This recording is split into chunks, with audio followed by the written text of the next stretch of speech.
بسم الله الرحمن الرحيم. Assalamualaikum warahmatullahi wabarakatuh. Alhamdulillah alladzi arsala rasulahu bil huda wa dinil haqq liyudhhirahu 'ala ad-dini kullihi wa kafa billahi shahida. Asyhadu an la ilaha illallah wa la syarika lahu wa asyhadu anna Muhammadan abduhu wa rasuluh. Allahumma shalli wa sallim wa barik ala nabiyyina Muhammadin wa ala alihi wa ashabihi wa man da'a bidawati ila yaumiddin. Amma ba'du, kita berdoa kepada Allah. Allahumma inna nas'aluka ilman nafi'ah wa rizqan thayyibah wa amalan mutaqabbalah. Doa yang biasa dibaca oleh Rasulullah pagi hari. Kita bersyukur kepada Allah pagi ini. Allah masih memberikan kesempatan kepada kita, juga memberikan kesehatan kepada kita, sehingga kita bisa sama-sama hadir di tempat yang mulia ini, di Masjid Al-Amanah, yang merupakan salah satu tempat yang baik, ya, karena masjid adalah tempat yang paling baik dalam rangka melaksanakan salat, salah satu kewajiban yang Allah fardukan kepada kita. Dan salat 5 waktu ini kan termasuk fardu ain. Fardu ain itu kewajiban yang memang dibebankan kepada masing-masing pribadi kita. Jadi kalau kita tidak salat berarti dosa kita. Beda dengan fardu kifayah. Fardu kifayah itu kan kewajiban yang dibebankan kepada semua umat Islam, tapi kalau ada sekelompok yang sudah melaksanakan, maka yang lain itu gugur dari kewajiban. Jadi kalau ada orang meninggal, kemudian kok ada sekelompok yang sudah melaksanakan kewajiban yang menjadi kewajiban kita bagi orang yang sudah meninggal, itu memandikan, mengkafani, menyolati, mengkubur, kok sudah ada, ya maka sudah tidak wajib lagi kita untuk melaksanakan itu. Jadi itu bedanya fardu ain dan fardu kifayah. Salah satu salat yang diwajibkan saat ini adalah salat subuh, dan kita bersyukur bahwa kita bisa melaksanakan ini dengan berjamaah. Mudah-mudahan Allah menjadikan kita sebagai orang yang beristiqomah dalam melaksanakan perintah-perintahnya dan meninggalkan larangan-larangan Allah Subhanahu wa taala sampai akhir hayat kita, yang kita tidak tahu kapan akhir hayat kita. Enggak ada yang tahu. Di antara jamaah ini mana yang duluan? Tidak ada yang tahu. Belum tentu yang tua duluan. Bisa juga yang lebih muda itu yang duluan. Kita tidak ada yang tahu. Tapi kita tetap bersiap-siap aja. Dan bekal yang paling baik itu adalah takwa, kata Allah. Tazawwadu fa inna khairaz zati taqwa. Maka berbekalah kamu. Nah, sebaik-baik bekal itu adalah takwa Allah Subhanahu wa taala. Bertakwa kepada Allah. Nah, takwa itu diartikan bimtitsali awamirihi wajtinabin nawahi. Itu melaksanakan perintah-perintahnya dan meninggalkan larangan-larangan Allah Subhanahu wa taala. Makanya jamaah, sering saya sampaikan, mudah-mudahan kita ini dijadikan oleh Allah sebagai orang yang terus beristiqomah. Karena istiqomah itu sendiri janjinya memang bagus. Innal ladzina qalu rabbunallah tsumma istaqamu tatanazzalu alaihimul malaikah alla takhafu wa la tahzanu wabshiru bil jannati allati kuntum tu'adun, ya. Sungguhnya Tuhanku adalah Allah. Kemudian dia berucap Tuhanku Allah, kemudian tsumma istaqamu, beristiqomah, maka malaikat akan turun dengan memberikan kabar, jangan kamu khawatir, jangan kamu takut. Bahkan wabsyiru bil jannati allati kuntum tu'adun, beri kabar gembira orang yang beristiqomah itu dengan surga yang dijanjikannya. Nah ini yang kita minta, sering saya sampaikan, mudah-mudahan kita ini jadikan Allah sebagai orang yang beristiqomah. Amin ya rabbal alamin. Sekarang kita akan beralih ke hadis Rasulullah SAW, yang hadis ini dari Abu Hurairah. Ya, banyak ya jamaah bahagia hadis itu yang an Abi Hurairah, an Abi Hurairah, an Abi Hurairah, sering ya. Karena termasuk sahabat dekat itu ya memang Abu Hurairah. Jadi Rasulullah SAW itu sering bersabda itu, Abu Hurairah itu mendengar gitu ya. Nah, hadis ini diriwayatkan oleh muttafaqun alaih, Bukhari dan Muslim, muttafaqun alaih. Disepakati hadis ini kesahihannya. Dan hadis ini yang akan saya bacakan ini sering disampaikan oleh penceramah. Tapi karena ini urutan dalam kitab ini ya harus saya baca. Yang sudah tahu ya sebagai penekanan, mengingat, yang belum tahu sebagai ilmu. Apa hadis Rasulullah SAW ini disebutkan bahwa Rasulullah pernah bersabda, sab'atun yudhilluhumullahu fi dhillihi yauma la dhilla illa dhilluh. Jadi ada 7 golongan manusia, yang 7 golongan manusia ini yang mendapatkan naungan nanti di hari kiamat, di mana tidak ada naungan, tidak ada yang mendapat naungan kecuali 7 golongan ini. Ya. Kalau kemarin hadis 3 itu mudah-mudahan itu ada pada diri kita, dan kita juga sekarang ini mudah-mudahan termasuk yang masuk di 7 golongan ini. Kan urutan-urutan itu kan hari kiamat, yaumul ba'tsi, hari kebangkitan, kemudian yaumul mahsyar ya, hari berkumpulnya, kemudian yaumul hisab, hari dihisab, kemudian yaumul jaza, yaitu hari pembalasan. Urutan kan gitu, dibalas, terakhir itu balasan. Tinggal kita 2, surga atau neraka. Nah, ini ada di saat kita berkumpulnya itu tidak ada naungan kecuali 7 golongan manusia ini yang mendapatkan naungan. Siapa itu? Yang pertama adalah imamun adilun. Ya, pemimpin yang adil. Pemimpin yang adil. Makanya kalau kita cari pemimpin itu ya yang baik. Kalau kita lihat siapa pemimpin yang adil itu, bisa kita lihat itu di surat Al-Maidah ayat 55 itu. Di sana itulah pemimpin yang adil. Dan disebut pemimpin adil itu. Itu kategori kriteria pemimpin kita gitu ya. Itu. Jadi imamun adil. Nah kita juga gitu, kita sebagai orang tua, kita juga sebagai pemimpin di rumah, kita juga berbuat adil kepada anak-anak kita. Ya memang secara manusiawi ya, jangan bahagia kalau memang ada misalkan anaknya 3, satunya bandel, satunya taat, ibadah, rajin ngaji, satunya enggak, mungkin kasih sayang kita cara manusiawi itu mungkin mengasihi yang. Kalau kita melihat ya Nabi Yusuf gitu ya, Nabi Yusuf kan gitu. Sampai kenapa kok saudara-saudaranya yang 11 itu iri? Karena Nabi Yusuf yang taat, yang baik. Pemimpin yang adil itu kan kenapa kok masuk surga? Karena banyak yang mendoakan. Dan doanya itu baik-baik semua. Enggak mungkin ada pemimpin yang adil kemudian doanya mudah-mudahan cepat selesai, enggak ada, Pak. Mesti wah ini kalau bisa dilanjutkan. Kalau pemimpin yang adil gitu ya, nah ini bagus ini gitu. Enggak mungkin kapan gantinya dia, gitu ya. Ada orang kapan gantinya, kapan dia diganti ini, gitu. Kalau pemimpin adil kan enggak ada orang bilang begitu. Ya. Tiba-tiba loh, lah kok sudah selesai periodenya, padahal ini bagus, gitu tuh pemimpin yang bagus kan gitu. Ini yang pertama ya.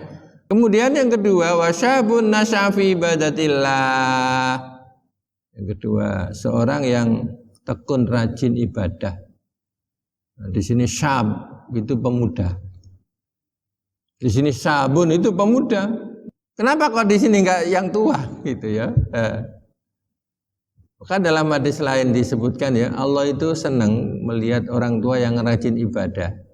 Tapi lebih senang lagi apabila melihat anak muda yang rajin ibadah.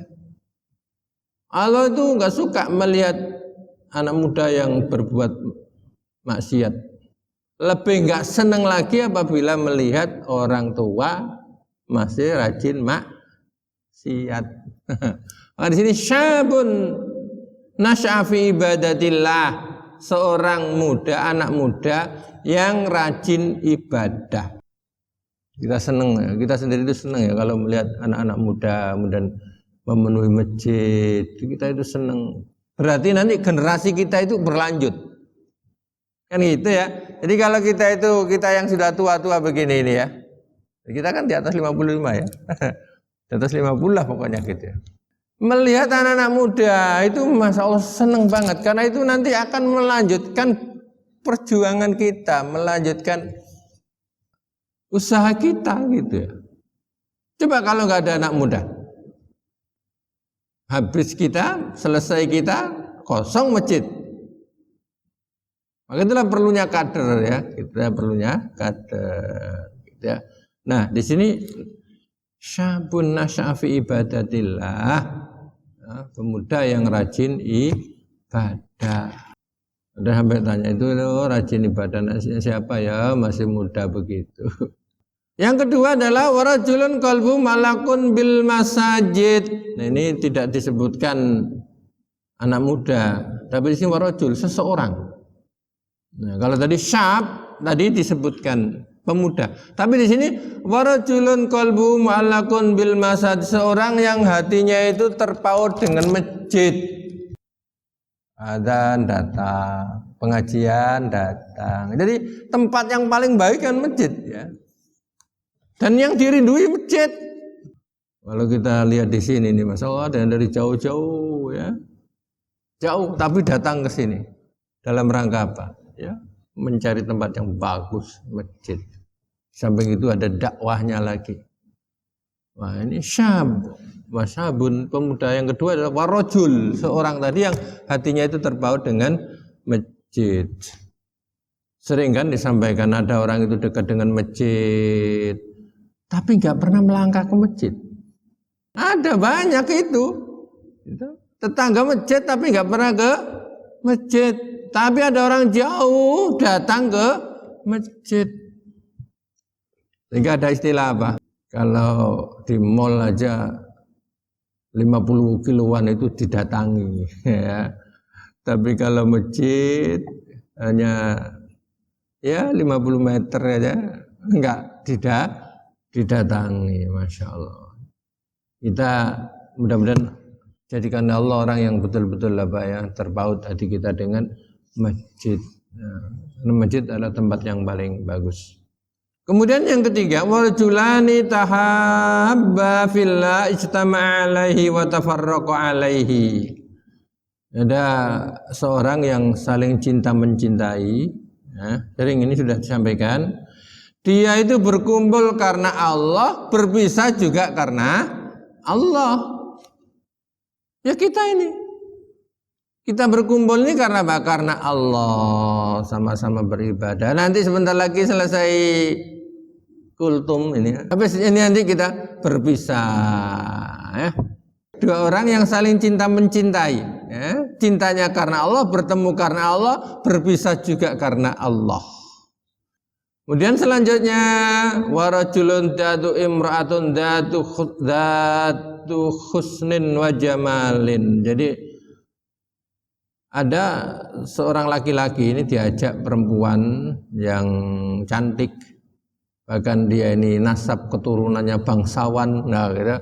Faqala ini khafullah, tapi dia ngomong jawabannya aku takut karena Allah. Kenapa di sini kok laki-lakinya yang diajak? Kalau laki-laki ngajak itu biasa. Jadi perempuan yang ngajak. Oh cantik lagi, bangsawan lagi, ngajak dia untuk berbuat yang enggak baik, tapi dia inni akhafullah, aku takut karena Allah Subhanahu wa ta'ala. Ya, kalau di Quran itu ada kan Nabi Yusuf. Nabi Yusuf kan gitu. Tapi apa Nabi Yusuf? Ma'adallah.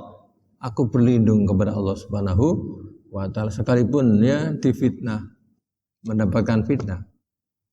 Maka kalau kita lihat ya, Nabi Yusuf itu ujiannya macam-macam. Tapi akhirnya Allah Subhanahu wa taala ngangkat derajatnya Nabi Yusuf. Itulah makanya di antaranya salah satu ujian itu karena Ibnu Qayyim Al-Jauziyah menyatakan kalau Allah menguji seorang berarti Allah akan mengangkat derajatnya orang itu. Nabi Yusuf itu coba dalam keluarga aja sudah dibenci oleh saudara-saudaranya. Nah, kalau orang dibenci itu apa enak? Enggak enak dibenci.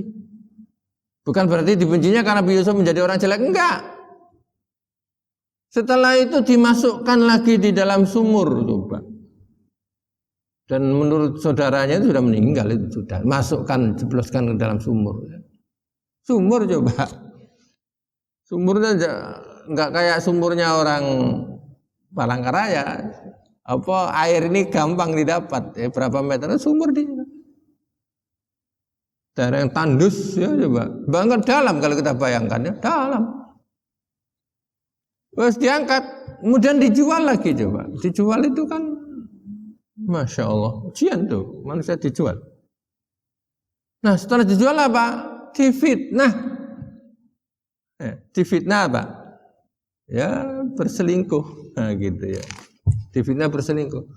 Nah, tapi Nabi Yusuf diajak itu, dia bilang ma'adallah. Kesempatan ada kesempatan, hanya berdua. Gitu.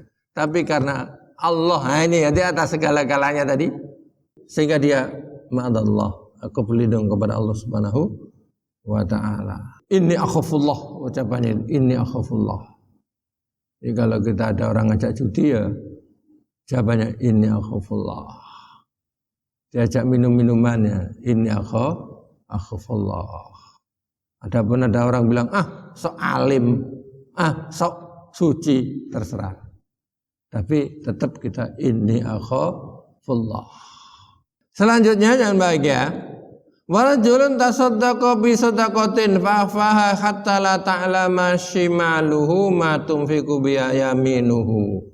Jadi seorang yang bersedekah ini seakan-akan tangan kirinya itu tidak tahu kalau tangan kanannya itu mengulurkan sedekahnya. Ini apa maksudnya? Menunjukkan keikhlasannya. Jadi bersedekah dengan ikhlas, tidak nyebut-nyebut sedekahnya. Sudah diserahkan kepada Allah Subhanahu wa taala. Sampai diumpamakan kan gitu kan. Tangan kirinya ini enggak melihat ya. Memang tangan kiri enggak bisa lihat ya. Di saat tangan kanannya itu menyampaikan sedekahnya. Ini ungkapan menunjukkan keikhlasannya seseorang. Jadi kalau ada cerita ulama-ulama dulu itu kalau bersedekah itu kan kepada orang itu mukanya ditutup. Supaya apa? Supaya orang yang disedekah itu tidak tahu siapa yang bersedekah itu. Sehingga disebut-sebut, takut disebut-sebut. Jadi kalau kita bawa helm, tutupkan helm. Ini Pak. Menunjukkan apa? Ikhlas. Dulu juga sudah sering saya ceritakan. Ada yang ngasih kurban di Masjid Darul Arqam itu. Sapinya paling besar, sapi putih, gede, nggak tahu siapa yang ngasih, yang jaga di satpamnya ditanya juga nggak tahu, tiket salah sapi itu, sampai panitia itu, ini sapinya siapa?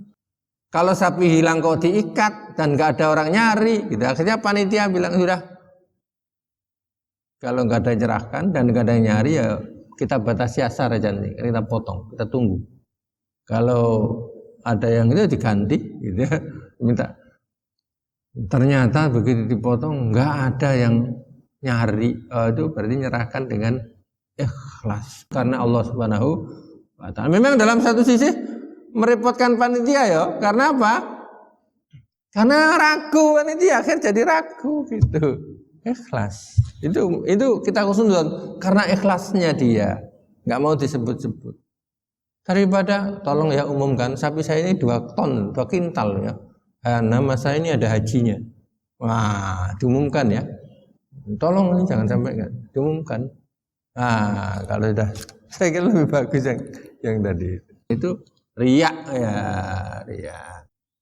Sedekah yang sampai tangan kanannya itu waktu mengulurkan itu tangan kirinya nggak tahu, itu menunjukkan keikhlasan.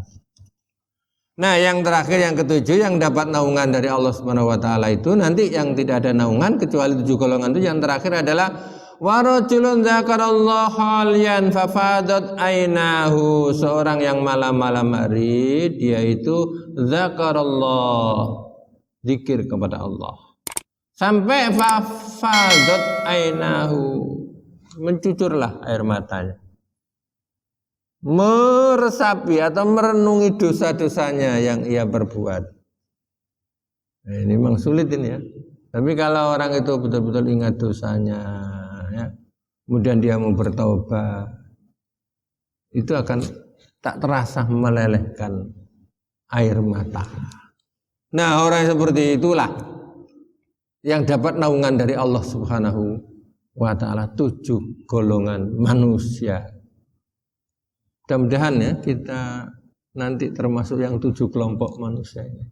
Dan mudah-mudahan kita juga yang menjadi yang kemarin itu 3 yang bisa merasakan manisnya iman. Pikiran ini jangan bahagia. Insya Allah akan kita lanjutkan di pertemuan berikutnya. Mudah-mudahan Allah Subhanahu wa taala terus menjadikan kita sebagai orang yang beristiqomah di dalam melaksanakan perintah-perintahnya dan meninggalkan larangan-larangan Allah Subhanahu wa taala. Mudah-mudahan kita berpisah karena Allah, bertemu juga karena Allah. Kalau bertemu di lahan judi itu bukan karena Allah, gitu ya. Bukan karena Allah itu. Berpisah juga saya bukan karena Allah juga, karena cari uang lagi atau judi, saya juga gitu ya.